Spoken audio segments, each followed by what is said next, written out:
Hello and happy Sunday. Welcome back to Witches of the Moon. Thank you for watching. I'm Eva Maria, your Sunday co-host, and this week we've been talking about the moon phases. Now I know that our original plan was sort of to have various hosts or co-hosts speak on specific moon phases, or at least that's what I understood we had planned to do. But being that this is the end of a topic week, I thought maybe I would speak kind of generally on the moon phases because I think a lot of information was covered this week in a little more detail. So I think a sort of generalized sharing of thoughts might be a good way to go. I have some thoughts with me written down on paper so that I don't ramble, because I want to kind of keep on topic and I don't want to just be like all over the place. So that said, let me begin. Some people, depending on their magical, spiritual, or religious paths, will take heed of the phases of the moon in their spell work, holistic practices, or religious observances, while others may not place as much emphasis on the moon in their practice or worship. Personally, I don't always time my workings according to the moon phases. I will say the reason why I occasionally do probably has something to do with the fact that in the evolution of my spiritual seeking and in the evolution of my sort of growth as a practitioner, going from one path to another path to another path, I originally began with Wicca. So being that Wiccans especially are very much usually observant of the phases of the moon, I guess you could say it's sort of a habit maybe, or a leaning I have in that way, that when I do, that is why I do. It's not to say if someone doesn't ever time their work according to the moon that there's something wrong with them or anything like that. But being that I began originally with Wicca before branching out to other practices and other, and other paths, I guess I sort of have that leaning that I generally do time my workings in accord with the moon. When I do work in accord with the moon phases, it's usually not for an urgent matter. Usually I will work with the moon when I have time and it's not like dire, So, and let me explain why. When something is of dire importance, when it's really, really, really like, oh my God, I focus more on the setting of my intent, and I don't worry so much about times or energy tides. I feel that while it can be beneficial to work with the flow and the energies and associations of the moon's phases, it isn't actually necessary because time and space are not fixed. So, in essence, all moon phases exist simultaneously all the time outside of our linear perspective and dimensional space. Therefore, according to my view, if the moon is waning in the sky above you, but you urgently need to do a magical working that you would normally do under a waxing moon, you can do your waxing moon spell anyway, and in doing so, you can tap into the energy of the waxing moon that exists outside of the constraints of our dimension and perspective of linear time. I hope that makes sense. That's what I mean by, and that's why I usually, when something is really, really urgent, if the moon ahead or overhead is not what I would ideally associate with the kind of working that I urgently need, I would do the work anyway, because I believe that time and space aren't fixed.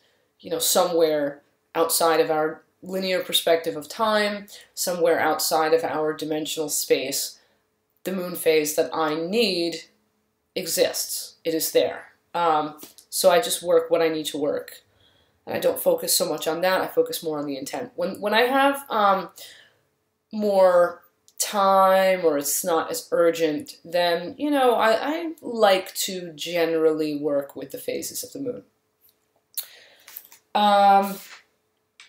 In this video, I'm going to speak about the moon phases and their associations as they would apply to people who wish to acknowledge them in their magical workings, spiritual pursuits, or religious observances. We're assuming that, you know, okay, I'm going to speak about the moon phases, assuming that they apply to people that are interested in working in some way, or observing religiously in some way in accordance with the moon phases. If this is not for you, that is fine. You need not observe the phases of the moon in your workings, you know, or in your observances or whatever. This is just geared in that vein. Also, in regard to my view about time and space not being fixed, you may or may not agree with me. That's perfectly fine. I'm not trying to change anyone's mind. I'm not trying to say that I know better than anyone else. This is just me purely sharing my view of how I see things. Now, at this point in the video, I'd like to talk a little bit about the phases, how I understand them, how I utilize them, what I associate with them.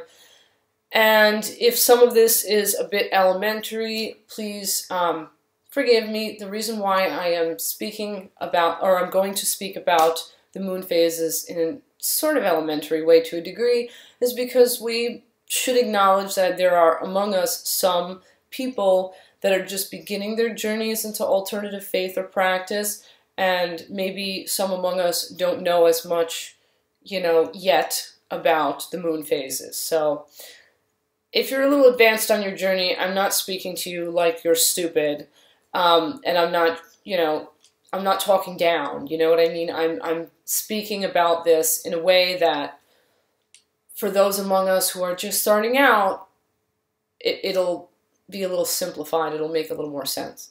So please, you know, bear with me. Now, some people break up the moon phases as like waxing, full, waning, you know, new, dark. I actually, in my own practice, when I observe the moon phases, I kind of only observe 2 periods, and let me explain. I see the waxing and the full as falling into one period, and I see the waning and new, or the dark, as falling into another. When I use the term new moon, I am referring to the period when the moon is completely dark, you know, before it begins to grow and become full. And the reason why I break the moon phases up into 2 periods, I guess, is because I equate these with the 2 polarities that exist in all things. You know, the yin and yang, the dark and light, the passive and the active, so on and so forth. And it's also just, it's simple, and that's just how I like to look at it. So, the way that I break things up, the way that I understand them to be, one day, oh, and by the way, the new moon, that title, I use that title because if you look at a calendar, when they refer to a dark moon on a calendar, they call it the new moon. So, new moon, that's what I say. I'm speaking about when the moon has grown completely dark. Now, one day after the new moon, leading all the way up until the full moon, and including the full moon, that in my view is the waxing phase, and the full moon is the height of the waxing phase. The waxing phase of the moon is a period of increase or growth. The full moon being the height of the increase and growth. The the waxing moon phase, I associate it with workings or practices or observances that attract, build up, or call things in or forward. Anything that you wish to manifest, in my view, would be something that it would be beneficial to work with the flow of the waxing moon phase. That's how I look at it. Now, one day after the full moon, all the way up until the new moon, is, in my view, the waning phase, including the new moon itself, and that the new moon would be the height of the waning phase. The waning moon is a period of decrease or of shrinkage. The waning moon phase is associated with workings, practices, or observances, in my view, that repel, break down, or send things away or backward.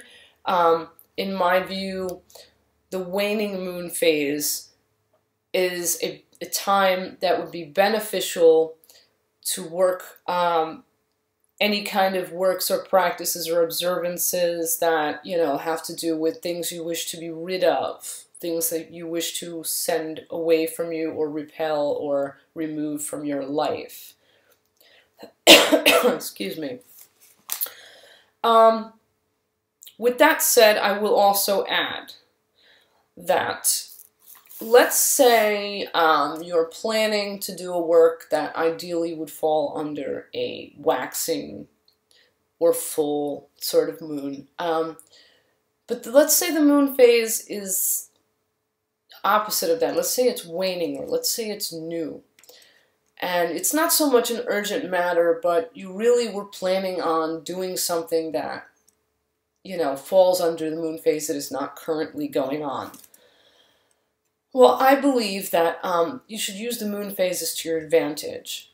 And therefore, for example, let's say you're looking to get promoted at work. Well, you're waiting for that. Let's say you're waiting for that waxing moon phase to work, you know, on that promotion. Well, if the moon is waning right now, or if the moon is dark right now, you might want to work toward your goal, utilizing the current moon phase while you wait for the one you wanted to utilize. You could use the waning moon phase to remove blockages toward that promotion, or to eliminate rivals that are vying for that position you're seeking. And then when the moon begins to wax, then you can work for bringing that promotion in. You see what I'm saying? It's important that instead of just waiting around if the moon phase isn't the one you're looking to work with, if that's what you're looking to do, use the moon phase that is currently going on while you're waiting for that moon phase that hasn't occurred yet. Use the current one to your advantage. So if you're seeking to bring something in, but the moon phase is more in accord with repelling things, well, repel the obstacles to that thing, you know, clear the way, get rid of anyone standing against you, or anything that could thwart your, your calling in of what you're seeking. So there's that.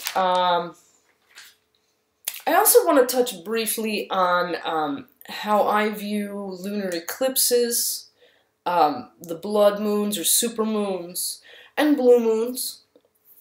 Lunar eclipses, I sort of associate these with the crone and sage archetypes. To me, they're very related to introspection and assessment, shadow work. I associate these these lunar occurrences, I should say, they're not even phases, lunar eclipses are lunar occurrences. I associate these with endings that precede beginnings, like, for example, death and then rebirth. Sort of like the phoenix rising from the ashes. I feel that lunar eclipses are great for meditations in which you go into yourself, to address certain issues or emotions, or to seek answers that maybe are somewhere within you, but you have not quite, what's the word I'm looking for? You have not quite touched upon, but, you know, like inward seeking, introspection. It's also a good time, in my view, for self-assessment, or perhaps banishing bad habits or laying to rest past experiences to make way for either new habits or new and positive future experiences. I also feel that if you're beginning a new path of study or a new part of practice on your spiritual journey, maybe the lunar eclipse, you know, would be a great time for that. Or even self-dedication or some sort of dedication ritual if you work in a group. Dedications would be great because in a sense you're laying to rest the old self and you're giving birth to this new self that is dedicated to a new path or deity or what have you. And of course I also feel that divination is great under a lunar eclipse because divination, in my view, you're seeking your intuitive inner sort of senses. You're tapping into those, seeking the answers from those, and you're also dealing with spirit, which is on the other side. Therefore, this dark period, this shadow period, it's sort of very conducive to that inner turning and that turning to spirit. So that's what I would do with a lunar eclipse, what I would suggest, what I associate with that. Now, as for blood moons or super moons, I view them as great times to work anything or to do anything that requires empowerment or that deals with empowerment. I see these blood moons or super moons as extreme power times, a period of the heightened energy. So anything you want to add that oomph to, I think that they would be well worked under a blood or super moon. And as for blue moons, being that blue moons are not often, you know, even the expression once in a blue moon, it refers to things that happen only occasionally or rarely, and therefore, you know, you can also further associate rarity with preciousness. You know, like, for example, when you see like, oh, that's a collector's item, there's only like 2 in the world. Well, because it's rare, it's usually associated with specialness. So I see blue moons as great times for special workings, precious workings, things that mean a lot to you. Perhaps if you want to make a special offering to a deity, ancestor, or spirit, or, you know, something like that, that would be nice to do under a blue moon. If one's coming up, you could plan for that. Or maybe a rededication or a sort of confirmation of faith rite for yourself would be something beneficial because that means a lot to you. You know, that's very like special, important, you know, serious to you. So maybe under a blue moon would be positive if it's, you know, if it happens, if there's a blue moon coming along and you see that ahead of you, well, maybe you might like to plan like a rededication or sort of confirmation kind of rite. Basically anything special. You don't have to save those special occasions until a blue moon comes along, but if a blue moon is coming, maybe you can think to yourself, is there something really special that I might want to work or do, you know, at that time, using the blue moon to sort of mark that very special, precious, you know, important thing.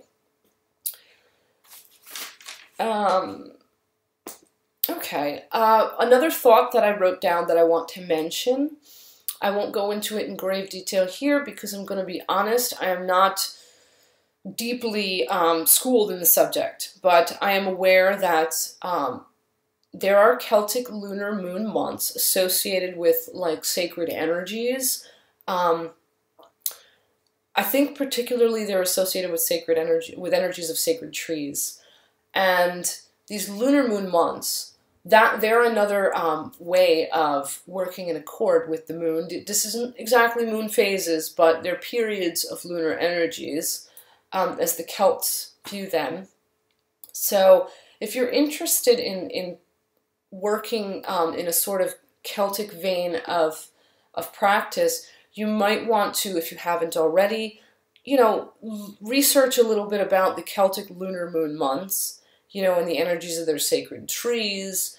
And, you know, once you familiarize yourself with those periods, you may want to work your workings or spiritual practices or religious observances in accordance with those Celtic lunar moon months and their energies. Now, there's a lot more to the subject on moon phases. There's so much more. I mean, it's just such a deep topic, but I think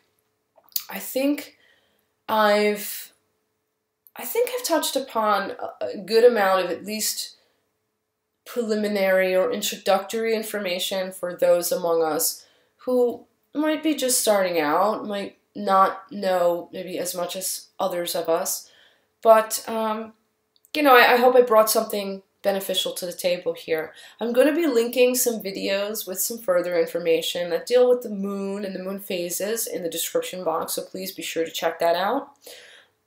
With that said, I welcome your thoughts, comments, questions, etc. If you have anything to add, please, you know, feel free to share that in the comment box as well. And I think at this point I'm going to wrap this video up. I wish you blessed be and ashe. Happy Sunday, and I will see you next time.